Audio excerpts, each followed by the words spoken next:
మీ రాశి అదరహో, మీ ప్రత్యర్థులు బెదరహో అంటున్నారు జ్యోతిష్యులు. మీ పార్టీ మస్తు మస్తు, మీ జాతకం జబర్దస్తు అంటున్నారు పండితులు. రాసులు, రాజకీయాలు, పార్టీల పంచాంగాలు, పంచాంగ శ్రవణాలతో ఏపీలోని పొలిటికల్ పార్టీల ఆఫీసులు మారుమోగిపోయాయి. పరాభవనామ సంవత్సరంలో సీఎం చంద్రబాబుకు పండితులు చెప్పిన స్వీట్ న్యూస్ ఏంటి? ఇక మాజీ సీఎం జగన్ లో ఉల్లాసం, ఉత్సాహం పొంగేలా ఆస్థాన పంచాంగ పండితులు ఏం సెలవిచ్చారు? పరాభవనామ సంవత్సరంలో మిగిలిన పార్టీల గురించి పండితులు ఏం చెబుతున్నారు? కొత్త ఏడాదిలో ఏ నేతకి ఎలా ఉంటుంది చూద్దాం.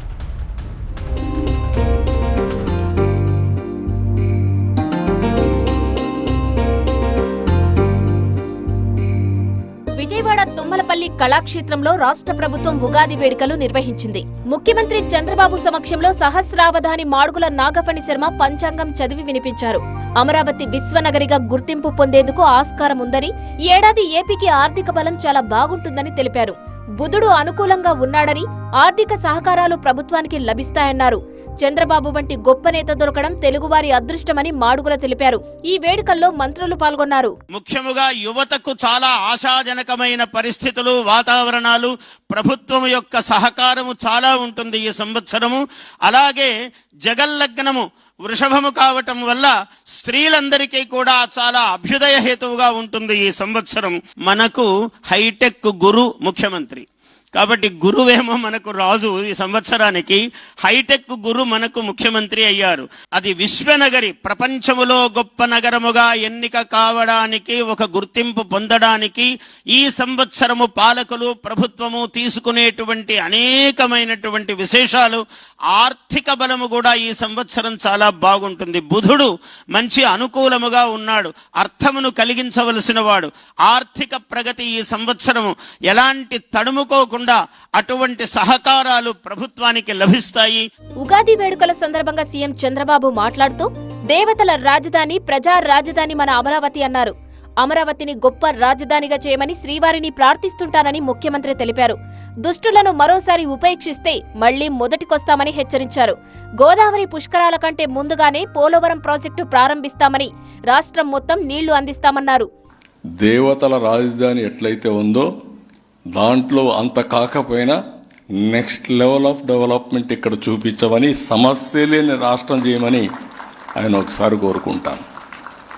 వర్చువల్గా ఓసారి ఎక్కడున్నా నేరుగా తిరుమలకి వెళ్ళి, వర్చువల్గా అంటే ఇమాజినేషన్లో వెళ్ళి ఒక్కసారి పూజ చేసి ఆయన ఆశీస్సులు తీసుకొని అక్కడి నుంచి నా పని ప్రారంభిస్తా.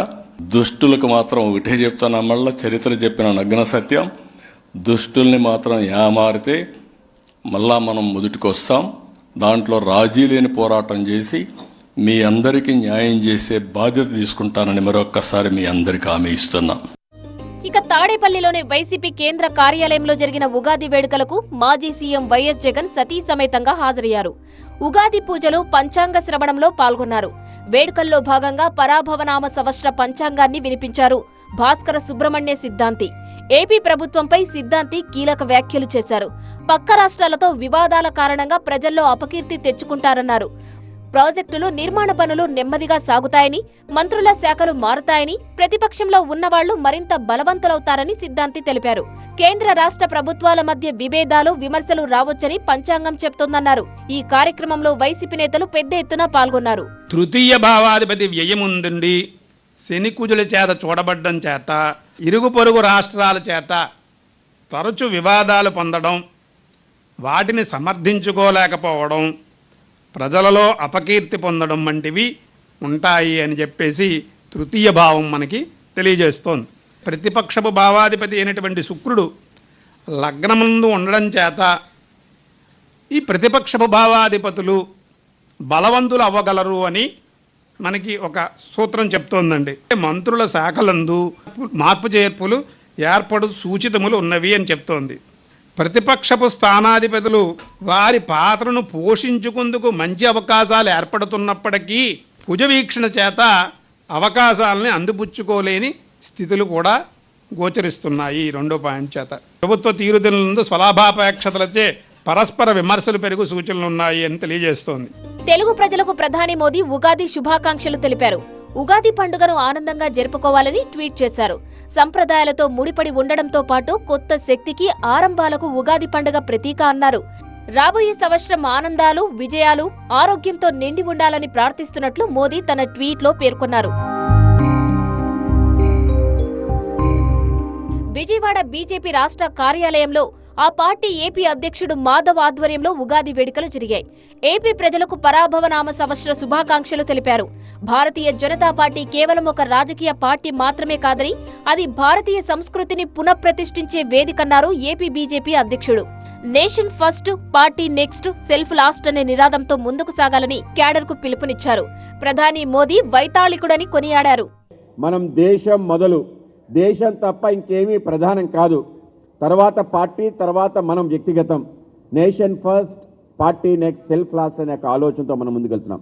అలాగే మనకి ఈ యొక్క పార్టీ ఆవిర్భావానికి ఏదైతే ప్రేరణాకర్త అయిన రాష్ట్రీయ స్వయంసేవక సంఘ్ కూడా పని ఇదే. ఆర్ఎస్ఎస్ ఏర్పడి నేటికి శతాబ్ది పూర్తవుతుంది. అలాగే ఈరోజు చాలా పరమ పవిత్రమైన దినం.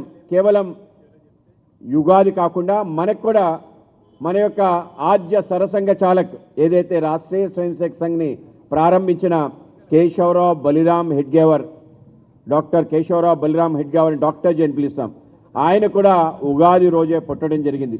రాజమండ్రిలో బీజేపీ ఎంపీ పురంధేశ్వరి ఆధ్వర్యంలో జరిగిన ఉగాది వేడుకల్లో ఎమ్మెల్యే బుచ్చయ్య చౌదరి, ఎమ్మెల్సీ సోము వీర్రాజు పాల్గొన్నారు. పరాభవనామ సంవత్సరం పేరుతో ప్రజలు ఆందోళన చెందుతున్నారని, పరాభవం అంటే మనలోని చెడు గుణాలకు ఓటమి అని పురంధేశ్వరి తెలిపారు. సమాజంలోని దురాచారాలను ఓడించాలనే సందేశం ఈ ఏడాది ఇస్తోందన్నారు. తెలుగులో మనం అనువదించుకున్నట్లయితే పరాభవం అన్నది అవమానం అయినప్పటికీ సంస్కృత భాషలో కనుక మనం తీసుకున్నట్లయితే పరాభవం అన్నది అది ఓటమి అనేటువంటి విషయం మనం ఇక్కడ గమనించాలి. అయితే ప్రశ్న, ఓటమి ఎవరికి?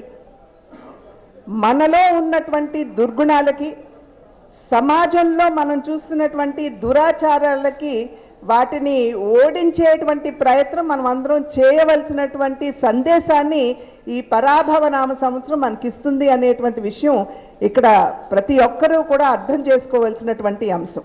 విజయనగరంలోనే కొత్తపేట రాజమన్నార్ వేణుగోపాలస్వామి ఆలయంలో ఘనంగా ఉగాది వేడుకలు జరిగాయి. మంత్రి కొండపల్లి, కలెక్టర్ రామసుందరరెడ్డి, ఎస్పీ దామోదర్ ఈ కార్యక్రమంలో పాల్గొన్నారు. పండితులు పంచాంగ శ్రవణం నిర్వహించారు.